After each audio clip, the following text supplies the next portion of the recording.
Bom, vamos aqui para o último exercício então, né? Mais um do Harris ali. Então vamos lá. Uma amostra de 3,26 grama de um sal de cobre 2+, foi dissolvida em um balão volumétrico de 250 ml. Uma alíquota de 50 ml foi analisada pela adição de 1 grama de iodeto de potássio e titulação do iodo liberado com 23,33 ml de tiosulfato de sódio, a 0,04668 molar. Determine a porcentagem em massa do cobre no sal. A goma de amido, utilizada como indicador, pode ser adicionada no início dessa titulação ou imediatamente antes do ponto final. Bom, aqui eu já vou responder essa última pergunta, que é o seguinte, ó. Se a gente colocou a amostra que tem cobre 2+, para reagir com iodeto, e isso gerou iodo, então, quando a gente fez isso, a gente já gerou uma quantidade muito grande de iodo, e é esse iodo que vai ser titulado pelo tiosulfato, né? Então, a gente não pode botar amido no início da titulação, porque aí vai formar um complexo aquele azul e a gente não consegue destruir, porque é muito complexo que é formado, né? E a outra dica também que eu falei que é o seguinte, ó, a gente só adiciona amido no início da titulação quando o iodo está na bureta. Aqui quem está na bureta é o tiosulfato, lembra? Isso aqui é a iodometria, né? Então esse exercício aqui, ó, é um exemplo de iodometria, tá? Então aqui eu fiz uma outra coisa que esse exercício aí, o livro, por exemplo, ele não deu as reações, né? Nem do tiosulfato com o iodo e nem do cobre reagindo com o iodeto. Então, por exemplo, lá na prova eu já não faria isso aí, né? Então eu daria as reações. Mas bastante coisa do Harris ali é que ele pensa assim, é que não é que... É claro que o autor sabe muito bem que tem que dar essas reações, o cara não vai saber todas essas reações, principalmente da oxirredução, né? Não são tão lógicas assim. Mas o autor sabe porque durante o capítulo lá ele já deu essas reações. Então ele pensa assim, quando o cara lê isso aqui, ele vai voltar no capítulo e olhar como é que são as reações, né? Assim como essas constantes e coisa, volta e meia, o exercício não dá, né? Entendeu? Mas no caso aqui, pra gente dar só um exercício solto, assim, para alguém fazer, tem que dar as reações, né? Então até aqui eu já coloquei as reações. Mas vamos lá. Eu fiz o meu desenho aqui, foi o seguinte, né? Então qual foi o procedimento experimental adotado aqui? Se pegou essa massa de amostra, 3,026 gramas de amostra, isso aqui é um sal que tem cobre 2+, tem outras coisas lá, né? Se colocou num balão volumétrico de 250 ml, encheu, solubilizou a amostra, né? E desse balão aqui se tirou uma alíquota de 50 ml. Essa alíquota foi colocada no Erlenmeyer. Lá nesse Erlenmeyer se jogou um excesso do ânion iodeto, e daí esse cobre reagiu com o iodeto, que está aqui a reação, né? O cobre reagia com o iodeto, e esse iodeto aqui então se oxidou, virando iodo, que a gente sabe que é o I3-, né? Então o iodo se oxidou e o cobre se reduziu, certo? Então esse é o procedimento que aconteceu ali. A gente transformou cobre 2+ em cobre mais, né? Tá vendo ali? Tá? Bom, então, o que interessa aqui então é que a gente colocou uma quantidade de cobre e o cobre aqui no caso é um analito que tem a tendência a se reduzir, entenderam? Então não dá para nós titular com iodo, porque o iodo é um cara que quer se reduzir também. Então a gente colocou o cobre junto com o iodeto. Aí então o iodeto vai se oxidar, o cobre vai se reduzir e vão produzir iodo, que é esse cara aqui. Então é esse cara aqui que é o que está aqui no Erlenmeyer agora. E é ele que vai ser titulado com tiosulfato.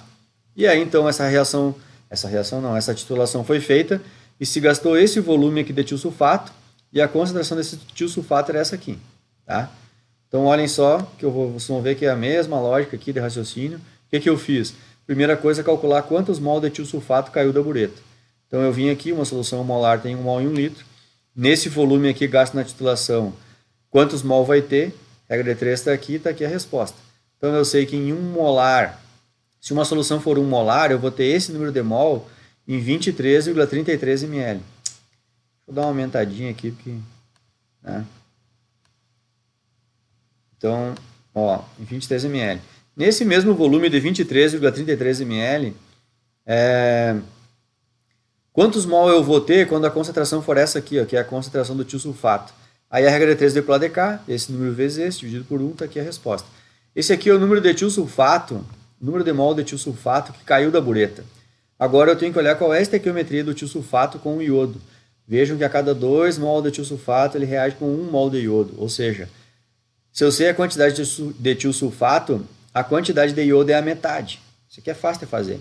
Então eu peguei esse número aqui, dividi por 2 e está aqui a resposta. Ó. Esse aqui é o número de mol de iodo que se formou aqui dentro. Só que como é que ele se formou ali dentro? Ele se formou através de uma reação do analito, que era o cobre 2+, com esse excesso de iodeto aqui, ó, que foi adicionado. Isso aqui é excesso mesmo, o cara larga de colher ali dentro. Jogaram 1 grama de iodeto e potássio ali, tá? Então, esse iodo formado ali, ele se formou através dessa reação química aqui. Então, a gente tem que olhar a estequiometria dessa reação e perceber. A cada mol de iodo que foi formado dentro desse Erlenmeyer, ele veio de quantos mol de cobre? Vejam que, olha aqui, ó, a cada 2 mol de cobre, 2+, eles produzem 1 mol de iodo. Ou seja, se eu descubro a quantidade de iodo que está dentro desse Erlenmeyer, na verdade, a quantidade de cobre que formou esse iodo é 2 vezes mais a quantidade de iodo, entenderam?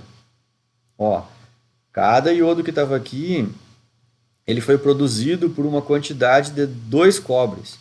Então, se eu sei quanto de iodo foi produzido aqui, o número de cobres que produziram eles é o dobro. Então, eu vou pegar a quantidade de iodo e multiplicar por 2. Então, foi isso que eu fiz. Eu peguei esse número aqui e multipliquei por 2. Então, essa informação aqui já é o número de mol de cobre que produziu esse iodo, certo? Então, agora percebam que eu acabei de descobrir o número de mol de cobre que estava nessa alíquota aqui, ó, em 50 ml, que é o que foi transferido para cá. Então, se eu sei o número de mol de cobre na alíquota de 50 ml, quanto que está dentro desse balão que era de 250? Então, quanto que teria se fosse 250 ml? Então, isso aqui é uma regra de 3. Fiz a regra de 3, está aqui a resposta. Esse aqui já é o número de mol de cobre que está dentro desse balão aqui, ó, no todo, nos 250 ml. Tá? E daí o exercício pediu para a gente dizer em porcentagem, acho que era, né? Determine a porcentagem em massa do cobre no sal. É isso mesmo. Então, agora que eu já cheguei no valor de número de mol de cobre dentro dos 250 ml, eu vou vir para a massa. Se eu sei que 1 mol de cobre, que eu peguei a tabela periódica e olhei e vi que tem 63,55 gramas, esse número de mol de cobre equivale a quantos gramas? X. Fiz a regra de 3 aqui, está aqui a resposta. Acabei de descobrir quantos gramas de cobre estão dentro desse volume aqui de 250 ml. Só que detalhe, de onde que vieram esse cobre? Eles vieram dessa massa aqui, ó, da amostra, eles vieram lá da amostra. Então, na real, eu estou sabendo já que dentro dessa massa aqui eu já sei quantos gramas é do cobre. Então, o que eu posso fazer? Eu pego a massa total da amostra e digo que isso é 100%, e agora essa quantidade que é a massa de cobre que eu sei que tem na amostra, quantos por cento isso equivale? X. Então está aqui a resposta.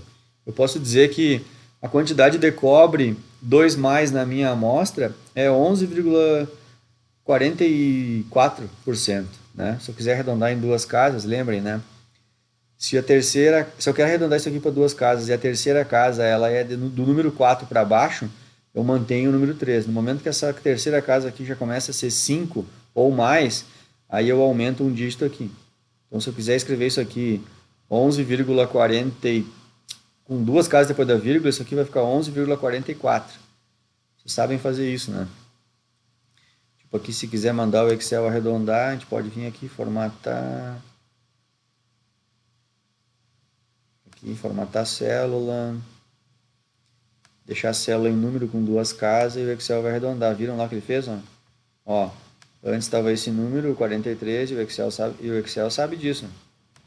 Ó, arredonda para cima, né? Certo? Beleza? Então, mas eu não vou deixar arredondado, eu vou deixar assim, tá? Esse aqui é a resposta do exercício. Inclusive aqui, se a gente for ver os algarismos significativos aqui, né, a gente usou uma balança analítica com 4 casas após a vírgula, então eu posso muito bem expressar o meu resultado com 4 casas após a vírgula, né? Certo? Então, aqui tá, deixa eu dar uma diminuída aqui, deixar ele meio que inteiro aqui o exercício, né? Então aqui a gente tem um exemplo aqui, ó, da iodometria, né? Ó, Na bureta está o tiosulfato e o iodo ele foi produzido aqui no Erlenmeyer. De modo que a gente está usando o iodo, digamos assim, na análise, né, para determinar um analítico que se reduz, né? Entenderam? Então, um exemplo de iodometria. Deixa eu pensar aqui, se eu não me engano, a gente faz uma análise. Agora não eu estou me lembrando. Eu faço uma dessas na aula também. Agora não estou me lembrando qual análise que é. Deixa eu me lembrar. Não estou me lembrando. Ai, esqueci. Bom, deixa, não interessa. Semestre que vem vocês vão saber. Mas se eu não me engano, eu faço uma iodometria lá. Bom, então aqui eu encerro então esse playlist sobre volumetria de oxirredução e encerramos também o estudo das volumetrias, né? Então a gente estudou as 4 volumetrias. Lembrando que a sequência para vocês estudarem aqui na disciplina, que é a sequência da aula, né? De modo que o professor para de dizer coisas que já disse. Então, para estudar a sequência, os playlists tanto é que eu numerei os playlists. Tem que estudar a sequência do playlist de volumetria de precipitação, depois volumetria de ácido base, depois volumetria de complexação e por último a volumetria de oxirredução, certo? Então eu encerro aqui, fecho o vídeo, então um abraço para vocês aí.